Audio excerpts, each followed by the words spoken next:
Hey, what's up, you guys? Your girl G here. Welcome back to my channel. Appreciate you for tuning in. Now, y'all, guess what's back? One of my favorite shows, one of our favorite shows here on this channel, Love After Lockup. When I tell you Love After Lockup is just like the perfect trash TV, because you really can't believe that people's lives be going like this. But it's like, no, for real, they do. And so we just following the mess. And they actually have a lot of couples this season. Like, they have 1, 2, 3.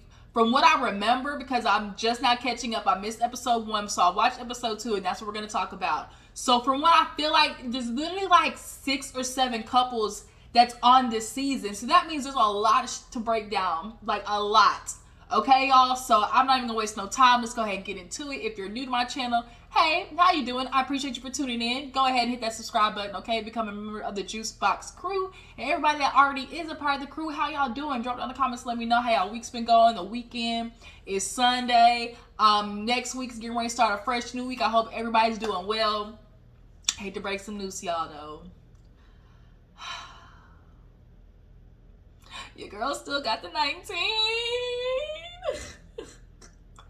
I'm still positive. Y'all, what am I gonna do? I'm quarantining, I'm drinking juice, I'm drinking water, staying hydrated, and I'm over here just dying. I'm drained, I'm sleepy all the time. And so I was just hoping and praying that was gone, and it's not. I still got the cold. I still got the 19. I'm over here just hurt, y'all. So this will technically be my second week of quarantine, and I'm hoping this is the last week. Like, I'm praying and hoping. So y'all pray, send out all the good juju y'all can, send out all the good juju y'all can, y'all, because I'm tired. Okay, I was tired, boss. But in the meantime, y'all, let's go ahead and get into Love After Lockup. So there's a lot of couples, y'all. So if I miss one, I apologize. I literally watched this maybe 1.5 times, so just bear with me because there's a lot going on. So let's go ahead and open up with there's so many. Who do I want to open up with? I'm going to save the good ones. Let's go ahead and start with Miss Branwin, and Chaz. Now, y'all know Chaz is the old-ass white man who did what most old white men with money do. They find them a woman that's totally out of their league, that's a little bit damaged, and they basically bankroll her lifestyle. And they feel like bankrolling her lifestyle, eventually she's going to fall in love with me, right? Like, that's basically what Chaz was giving. He's giving the 40-year-old virgin, even though he's not one, but like he just gives a 40-year-old virgin, I want to have fun in my life and do something kind of cool, so I'm a part of this band, and so I need the woman to, basically fit, what I feel like I want in my lifestyle. But Chaz, your issue is you keep going for women that clearly would not be with you if you did not have the money that you were spending on them. And then you get butthurt when they aren't really in love with you. Nigga, you've been married, 4 times? I think he said he's been married or engaged 4 times. You don't think that's a problem, sir? You don't think that's not a they problem, that's a you problem. And so now we have Branwin, who's out, who's full of anxiety, who's literally anxiety ridden. The bitch has a panic attack literally every day. And she's trying to get her life together. And I feel for Branwin. I really do, because you can see somebody who's trying to get her shit together and is struggling and just mentally and emotionally is just on a roller coaster. And so we have Aaron, her ex-crackhead boyfriend, and he's over there toothless and all, basically vying for her love back. He's giving the real, it's so hard to watch you be with another man. You're building your life, and it's so hard to see. And she was like, but you wouldn't care about me when you was messing with them other bitches? And he was like, touche. Because that's really what it was. Like, you had an opportunity to get it right. And she was like, I can't get with Aaron because our relationship was just literally just psychotic episodes. It was drug, sex, and rock and roll. And now she has her daughter as well that she's trying to get back in the swing of things. She calls her daughter and, she's like, oh, what are you doing? She's like, I'm with Aaron. And she's like, I'm just trying to figure out what I'm going to do. What do you think I should do? Because my friends keep giving me advice that's totally different from what I'm thinking. And the daughter says, oh, you should go somewhere that you don't know anybody, where the only way you can get into trouble is if you're looking for it. And I low-key think she said that because her mom told her she was with Aaron. And the daughter knows with Aaron, she's going to get into some shit. Like, Aaron is going to consciously slash subconsciously try to sabotage Bronwyn's, building. He wants her, so he's willing to do that to keep her. And so she was like, yeah, I could see that going down to Kentucky and, trying to establish some things. Maybe you can come down there. And Donna let her know real quick, fast, in a hurry, bitch, I ain't going to Kentucky. I want you to get your life together, but I ain't going to Kentucky. And so she's like, well, what do you think about Chaz? And the daughter just looked the other way. The daughter feels like Chaz is a creepster. Creep, okay? Creep. Shout out to Bobbie. creep. That's what Chaz gives. And he wants to pretend, oh, I'm not jealous. Nigga, you are. And Branwin's feeling because she's like, oh, I got a notification that somebody tried to get into my email. Like, it was a whole lot. And so we know that's Chaz. We know that's Chaz trying to, like, keep tabs. And so the daughter already is kind of feeling like, and she's like, in the most polite way, she's like, oh, he's different. And, he's different. Basically, like, he ain't the typical douchebag asshole that I go for. He's the nerdy, Dungeons and Dragons, financial analysis, type dude. And it's just not giving, Branwin wants to be with him.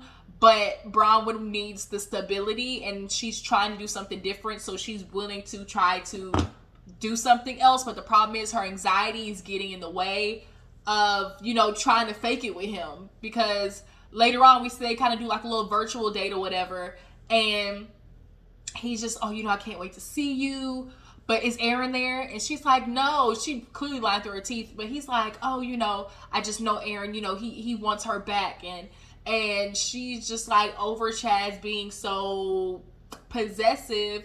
But, I mean, you low-key really are doing what he's afraid of. You're sitting there lying to his face. And so, like, I mean, is he kind of low-key right? Is Chaz kind of low-key right? Yeah, but I'm not mad at Branwin, like, keeping Chaz at a distance, because the nigga is weird, okay? And you think you're slick trying to, like, just basically lull her into this relationship with you, knowing good and god dang well, like, this woman would not be with you outside of what you were providing for her. You purposely are choosing women who are emotionally, abused and mentally, emotionally, you just like in turmoil, and you use that. Like Chaz uses that. That's, I'm guarantee all his women that he's been with have been like that. So they do this like little anniversary or whatever, and he's like, oh, I can't wait to see you. And Brian was like, I want to be with Chaz, and the last time I was with him, I just couldn't do it because at the end of the day he's still a stranger. And it's like, yeah, he is, and your body is saying no, so we need to listen to your body and go. Oh, okay. So next couple, moving on. Shawn and Sarah. Y'all, Sarah got pregnant. She is 6 months pregnant. Shawn is doing his per usual. He running from his responsibilities with his other kids. And so now Sarah's feeling some type of way because now they're getting married. She met his family. The family's like, bitch, are you marrying him because you got pregnant? Sort of, kind of. That's honestly what's happening. Actually, no, he proposed to her, and then she told him she was pregnant. I think that's kind of what put the rush on it. Like, oh, y'all were just going to be, engaged, but I think her being pregnant put the rush on things. Shawn, you want to be delusional and say, oh, my family liked her. But from that interaction they showed us, they kind of looking a little iffy, okay? They kind of looking at Sarah like, bitch. And so now she's going out with I think the cousin or something like that. And she's talking, and basically the cousin's asking her good questions. Like, do you think are you ready to be married to him? How do you feel about, the kids and Kelly? Like, with Destiny, like, how do you feel about the fact that he proposed to Destiny? And Sarah's like, well, I kind of feel different, but then again, I don't. And, whole Kelly situation, like, he's a good dad. And then they transition to him talking to Kelly and wanting his kids to come. I'm not mad at him wanting the kids to be the wedding, like, per usual. Like, parents, if they get married, they're going to want their kids there. But see, Kelly, bitch, you need help too. Like, just as much as he needs help, you need help too, because, girl, it's time to let go. It is time to let go and let God, okay? Because the nigga don't want you. Clearly, his life has shown that you're just gonna pop out babies for me, and you thought, oh, with each baby that's gonna make him want to be with me more, and you're mad because you dragged out your life waiting for a man who clearly did not want to be with you. And so I understand that is a hard thing. That is a hard ass pill to swallow. I get it, Kelly. But doing this like retaliation that you're doing is not really helping the situation, nor is it going to help you. Like Sarah said, why the f did she even want to come anyways? Because all she's doing is hurting herself. And I'm like, ooh, shit, she kind of right there. Like, Kelly, you sitting there is going to do what? All you're going to do is sit there and be bitter, sad, and mean mugging because you're watching him get married to another woman, something that you've wanted. And Sarah ain't wrong. Like, her energy is going to make everybody uncomfortable. She is going to low-key sabotage shit. Like, Sarah ain't wrong, but unfortunately, Sarah, Shawn ain't got no leg to stand on when it comes to, oh, well, these are my kids. No, those are your kids too. You should be able to say what's going on, but no, he can't because he's not the predominant parent. Like, Shawn be in and out them kids' life like he be Casper the Friendly Ghost. You see him when you see him, and then after that, it's like, woo, he gone. So it's like Kelly's feeling definitely a certain type of way where it's like, oh, you want the kids to come, like now you want to try to pretend to be dad of the year, like you're not going to use my kids to be like that. And he's like, no, I'm just trying to, you know, do better. And he might be trying to do it a little bit, but overall, it is for him just a moment to be like, oh, you know, I want my kids with me. And it's like, first of all, your daughter doesn't fuck with you because we still remember like you talking to your daughter saying, oh, I'm gonna do better, all that type of stuff. And then and then after that, where'd you go? Like, you were gone. So like, your kids don't really mess with you, Shawn. And like, you trying to put them in the wedding, trying to suffice like, oh, you know, like your kids being with you. Like, no, you really got some shit to make up for. And then on top of that, now you got to tell Kelly, oh, by the way, she's expecting. He should have waited till after they got married. But nonetheless, she's like, she's expecting. Nigga, you don't even take care of the kids you got now. You don't even take care of the kids you got now, Shawn. And you got another baby. And she's right. You need to get the vasectomy. Okay, say it with me, y'all. Vasectomy. Snip, snip. It ain't nothing. Cut that, y'all. Snip, snip, ho. Snip, snip, ho. Was that a Vine or a TikTok? Nonetheless, you need to get the snip, snip. And Kelly obviously is gonna feel some type of way. She's gonna see him basically be all the things to this baby that, you know, he couldn't be for his kids. But then again, she's low key like, well, shit. I mean, with the way you are with newborns, I really feel sorry for her. And I mean, she's had what, 6 kids with him, 5 or 6 kids, so she knows what he's like with kids. Yeah, Shawn, you need to go get help. Kelly, you do too. Like, you're sitting here basically trying to torture this man and low-key use the kids against him. You know, yeah, he wasn't there for the kids. Kelly, go get some help. Like, go get some help. That's all I can say, Kelly. Like, go get some help. Because this is not going to end well with you trying to sabotage his life. Because, like, you really are only hurting yourself even more, like, constantly trying to watch what he's doing. And she's like, well, you know, if the kids are going, you know, I'm not paying for nothing. Like, you better pay. I ain't mad at her saying that. I really ain't, because, nigga, you owe a lot of child support. So, Cashapp is what we say over here. Me and my friend, we call it the Cashapp, okay? You got a lot of child support that you need to pay for. So you gonna pay for this flight, okay, buddy? You gonna pay for the flight. But she killed me. So you gonna send $500 right now? And I was like, well, damn, you ain't paying for the flight right now. Like, so what that $500 going towards? Because I know it ain't going towards that flight. He's about, I see what I can do. And so Kelly basically, like, she's gonna ride Shawn's dick till the wheels fall off, and she's basically like going to follow him and try to sabotage him. But like, you're stopping yourself from moving on with your life, Kelly. Like, you gotta move on, boo. It is time to move on. Okay, now that's what we're gonna do. Move on to the next couple. So who else was there? There was a lot of freaking couples, y'all. I want to say Marcelino and Brittany, Amber and Puppy. Let's go ahead and talk about Amber and Puppy, y'all. So Amber and Puppy, I'm glad they're back because I've been wanting to see what's going to go on with Puppy, y'all. I look at her and I just feel my heart breaks, y'all. It just breaks because you see, she's like another Branwin. Like, you see a woman who wants love, who wants to do better, and they're looking for it in all the wrong places. And it's just like, she's with this crackhead. You know he a crackhead. You look at him and he just screams crackhead. like cokehead, crackhead, all of the heads you can think of. Like, Eric screams that, but nonetheless, they're waiting on Puppy to show up to her Amber's mom and dad's, like, basically wedding. The mom went to jail. They broke up. 34 years later, they got back together, okay? And now it's like, love and everything. And so Puppy comes. Eric sitting over there, eyes red. Puppy, he dragging like this, he be on that stuff, okay?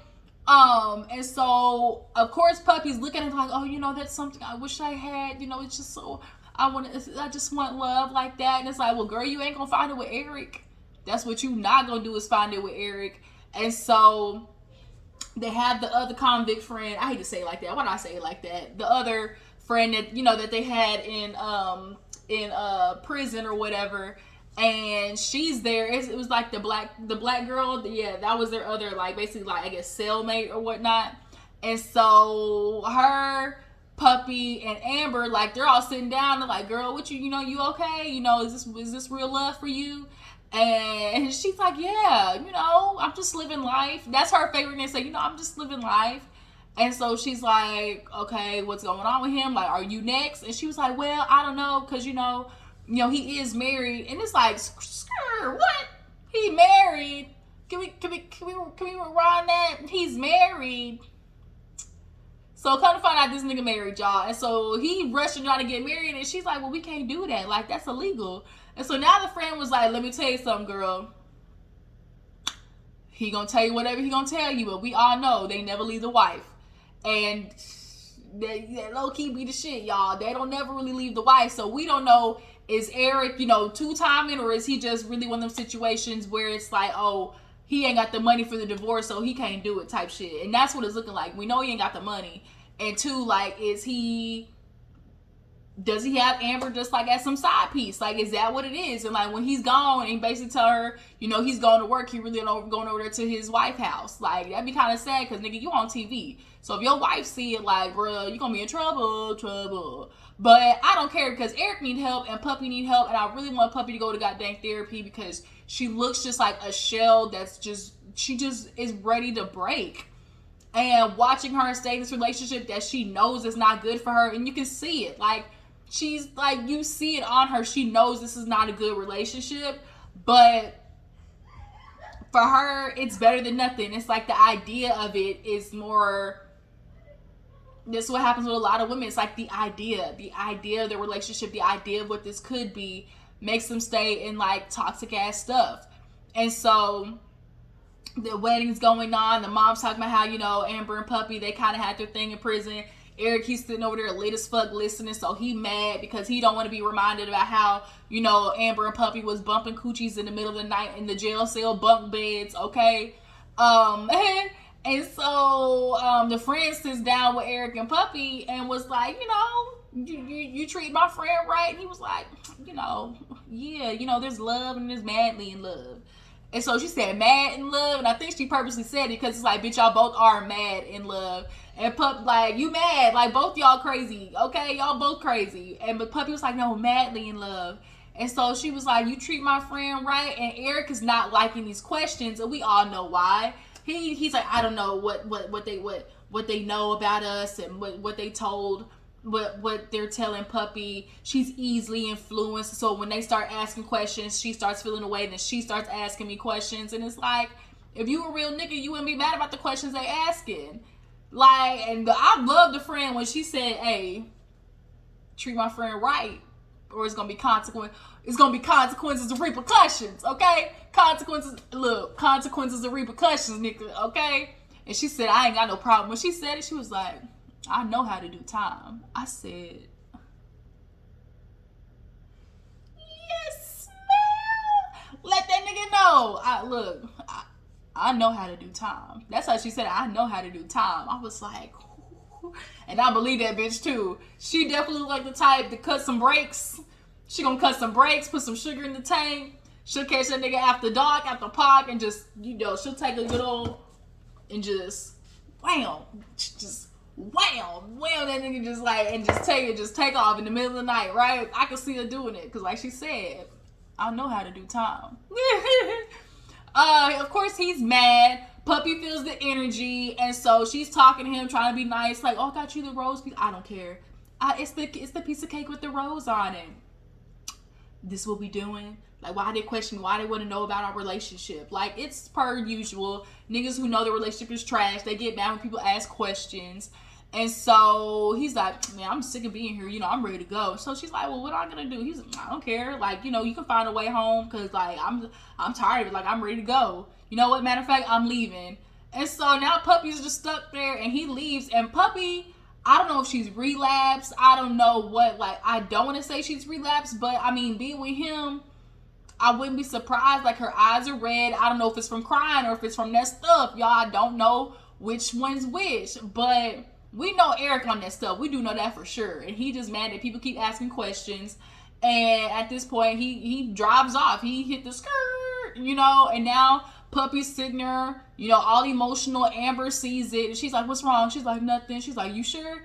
And so she's like, just hold me. And so the bitch start crying, literally just starts crying. You see Puppy wants to get her life right. It's just a thing of, like, not knowing how and not feeling like she deserves more. Like, Puppy does not know how to convince herself she deserves more. And that's for a lot of people in general. Like, feeling like you want more, but honestly feeling like you deserve it are like two different things. And she's done so much in her life and been through so much in her life. Like, she's used to she's used to the dirt. And so the idea of something else scares her, or going for something else scares her. So it's like, let me stay with this ancient ass dude because that's what I know and what I'm comfortable with. But her friends are just like, girl, you can do better. Like, hell, Amber did it. She broke up with that dude that was her ex, and she got away from him. Like, Puppy, you can do it too, girl. I promise. Like, we were rooting for you. We were all rooting for you. Okay, Puppy? Like, bitch, you can do it. Like, I just look at her and I just see a shell just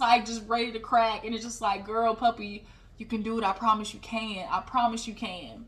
So, next, let's get into this nigga right here because I don't trust him. I don't trust him not one bit, okay? So, Taylor and Chance. Now, we all know Chance basically just jumped into the life and was just like pretending to be daddy, you know, to these kids, already trying to push Bobbie out the picture, and I don't like it. Okay, I don't like this motherfucker. I don't like it. And Bobbie knows. I'm glad Bobbie came back. She was in her feels and stayed with a friend for a little bit, but I'm glad she recognized I need to be here because you ain't gonna play my sister and my nieces, okay? So basically, Chance is, you know, trying to get this little apartment. I guess he convinced Taylor that, you know, the sister should move out to the garage. So he was like, oh yeah, I'm gonna do it nice, and it's gonna look like an apartment, and we'll have a little kitchen and then a little living room area. So he underestimated the amount of work, one, and two, I just think that he was pushing it off and procrastinating, and now it's like, oh, I gotta hurry up and get this shit done because I really do want Bobbie out of this place, out of this house, okay? And he's doing it on the day of the father-daughter dance. So the father-daughter dance, of course, he's going to take the daughter. So Taylor's getting the girls ready, and she's talking about, oh, you know, isn't this nice how Chance is, you know, taking you guys? Because the youngest one, Athena, she still has her dad. So it's like a thing of, like, not wanting Athena to, like, watching the other daughters, having the other daughters watch Athena get to do all these father-daughter things and can't experience that because their dad passed away. So Chance is just kind of like fitting in, and he's basically trying to play dad right now. But I feel, like I said, I don't trust him. I don't trust that nigga, okay? So he comes back an hour later. He basically did what he could. He just, you know, just trying to staple up the motherfucking walls. And he brings Bobbie outside, and he oversold, underdelivered, basically. And Bobbie's like, hey, this is nice, you know, I appreciate the work you're doing. It is what it is, basically. And so he takes the girls to the dance, and Taylor, she's like, you know, Bobbie, like, if you don't like it, you can stay in. You know, Taylor's feeling like, this ain't even really cute like that either, but I mean, it's something, I guess. And so Bobbie's basically kind of sucking up for the team, and like, you know, I'll stay on the couch, she's like, I'll try to get everything together. I think Bobbie is trying to just keep on a mutual comfortability with Chance, because I think Bobbie's playing the long game. Like, let me keep your friends close, but keep your enemies closer. And I think she's not trying to create that tension with him out of at least being able to stay around, because she knows as long as if they bump heads, he's going to want to kick her out all the way. And that doesn't do nobody no good, okay? So she needs to, try to keep cooler heads will prevail in this situation and try to stay, close by this nigga, because she like me. She like everybody watching. We don't trust that nigga, okay? Say it with me, y'all. I don't trust that nigga. With your, when your mama be looking at you and you outside or you doing something wrong in public and she give you that look. That's how, look, I don't trust that nigga, okay? But yeah, so Chance, he trying to do whatever he can to scoot Bobbie on out of there. But look, from the viewers to Bobbie, girl, you better stick this shit out, okay? Because we be damned if we find out he did something to them girls, because he's giving real, predatorial base, okay? I want to be your, stepping as your dad, all this type of stuff, and nigga, we still don't know you. Point blank, period. And that man can definitely be verbally and emotionally abusive, because we've seen it, all right? We've seen a little touch of it, last season, okay? So let's go ahead and move on to the last couple. I'm pretty sure this is the last couple. I'm trying to make sure I didn't miss anybody. Oh shit, no. Deontay and Lindsey. So Deontay and Lindsey, real quick. Y'all know Lindsey got out, but Lindsey's already going back to the lifestyle. She trying to bail out her friend TC, who got locked up with an $800 bail. She called Deontay, and he's like, well, damn, like, she got out. She already trying to bail her homie out. Like, this ain't looking too good. So she has another friend named Brian or something like that.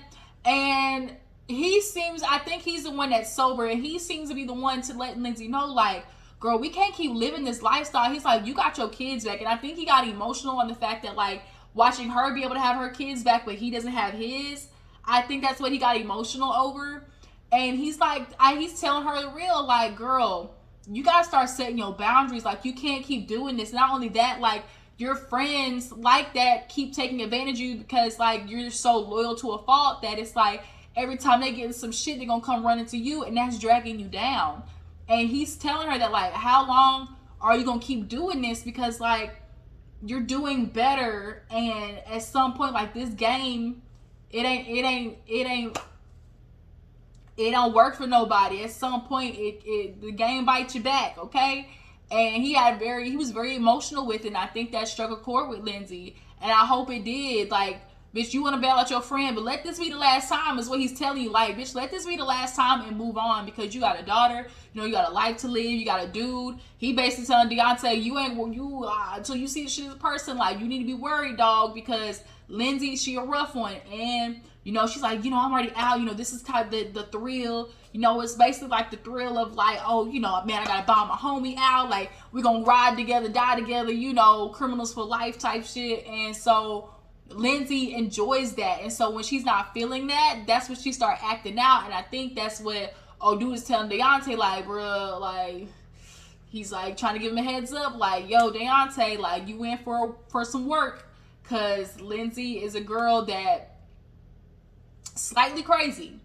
She did that shit with Scott, she's slightly crazy. And when she start feeling a little too either comfortable or stagnant or, like, bored, that's when she started getting in trouble. And we know Deontay, he has a savior complex, especially with these criminalized white women.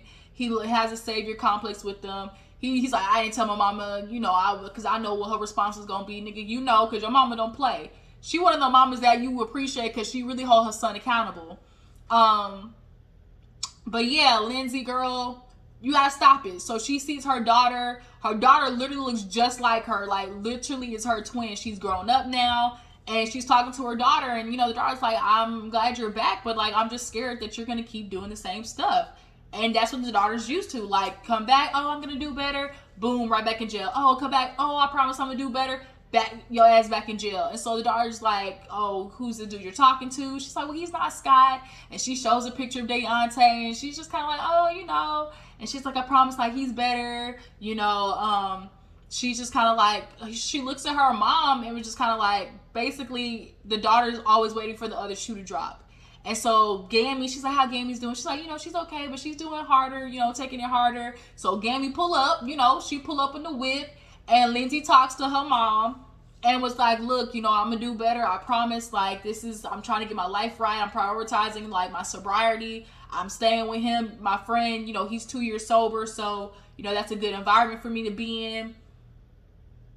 Grandma Gammy, she had enough. She was like, look, you make your apologies to God, then the daughter, then me last, but let this be known, like, you're not gonna keep doing this. Like, the daughter, I believe Gammy when she said you're not gonna keep doing this. Like, we not. Like, I'm sick of this. Like, Gammy is tired. Okay, she is tired of messing with her daughter. She love her daughter, but look, Lindsey, you better quit playing with Gam. Okay, you better quit playing with Gam. She ain't gonna keep doing this now. I really hope that she gets her shit together for her daughter's sake. I really do. So last but not least, Marcelino and Brittany, another couple that freaking broke my heart. Marcelino, you full of shit. Okay, let's keep it real. You full of shit, because we see Brittany at home worried. She's calling her sister like, where this nigga at? Last episode, he just dropped the kids off at her freaking $1 million listing and then rolled off into the sunset.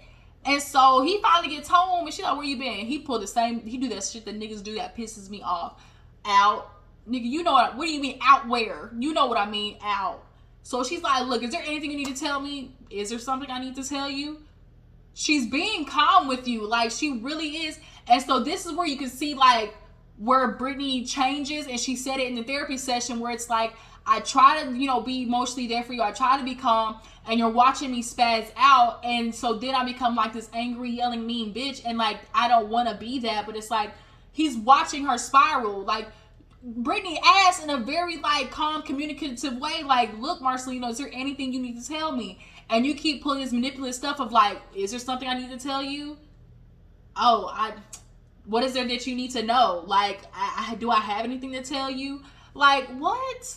So she gets his phone, goes in there, and she's looking. He's like, what you trying to find? She basically finds that he's, like, talking, I don't know, maybe webcam or doing porn or whatever. And it's like, she's like, it's not the issue, but, like, you're using porn as your outlet and you're not really having sex with your wife. And that's a huge thing that we see in couples. Like, obviously, not having sex with your partner, you go through a rut or whatnot.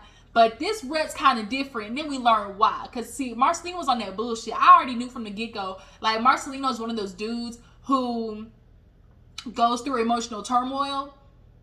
And then it's that one thing that they're resenting their wife about. And they use that as the scapegoat instead of what's really going on with them, right? And actually vocalizing the real issue that's wrong with them. And so they allow all the stuff that's happening with them that, causes their wife or woman to go crazy. And then that, like, builds up to them for all the reasons why they can continue to be mad at her. So for him, he's like, well, Brittany, you're not the easiest person to talk to. And it's like, is she not the easiest person to talk to after you manipulated and try to, like, gaslight her? Like she said, like, Marcelino, I'm not crazy. Like, I don't like that you're making me feel like I don't have a reason to be upset. Like, you're manipulating the situation. I'm trying to talk to you and you're watching me, struggle, and that's not fair to me. And he's just sitting there looking at her. And so they end up going to therapy. And first of all, therapist, bruh, you not a good, he was too soft for me. He wasn't asking the right questions. Yeah, okay, you got kids. He was just a little too soft. He needed to get right to the nitty gritty. And, Marcelino feels like, oh, I'm gonna stay at home dad.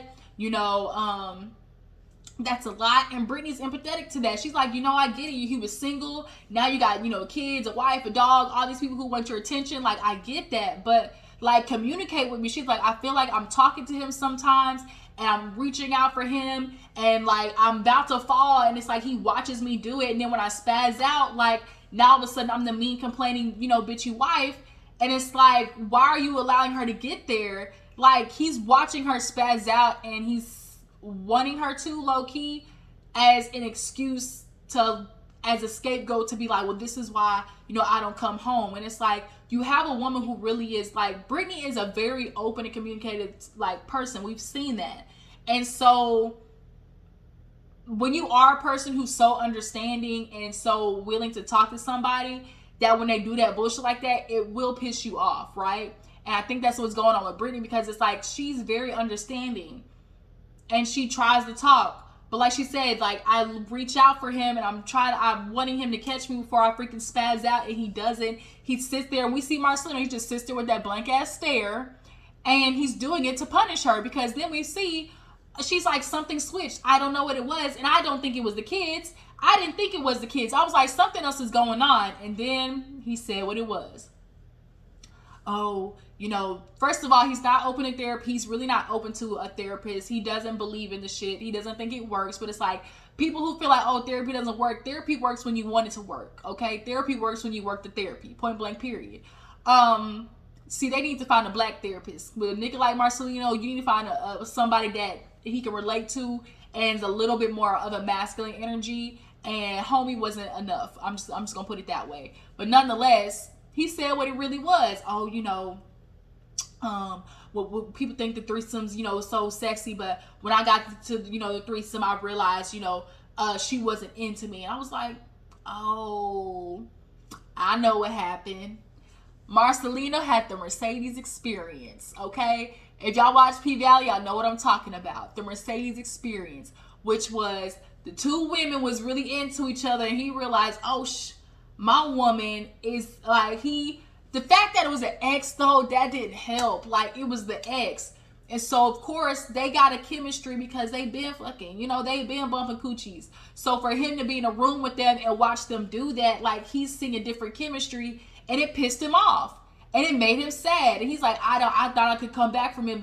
And it's like, oh, okay, now we see what the real issue is. And so now you're punishing her. And you feel like, oh, not only on top of that, but, oh, I'm staying home so she can build, you know, this, her career and all this type of stuff like that. And it's like, men, you're doing exactly what women do.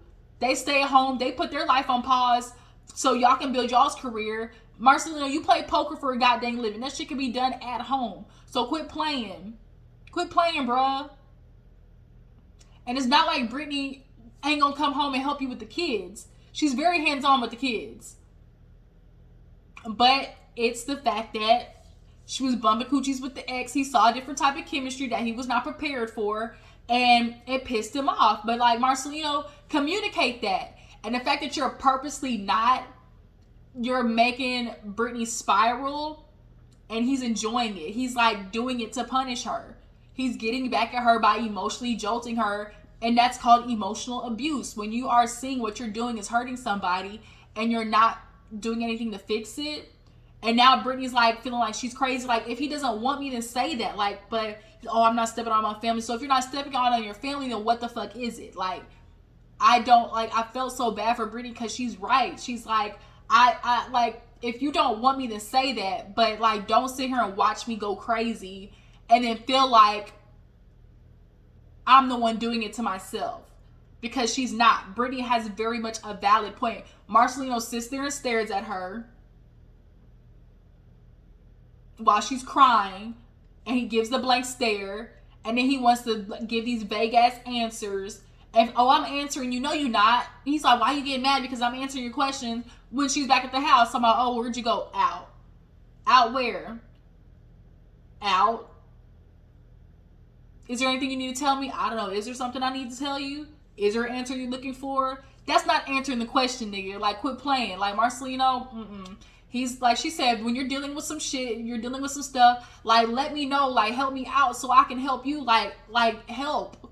Help me help you, nigga. Like, that's what she's saying. But he's purposely not doing that. And then when she's going crazy, he uses that as a scapegoat for what, to be able to tell her, well, this is why I can't do nothing with you.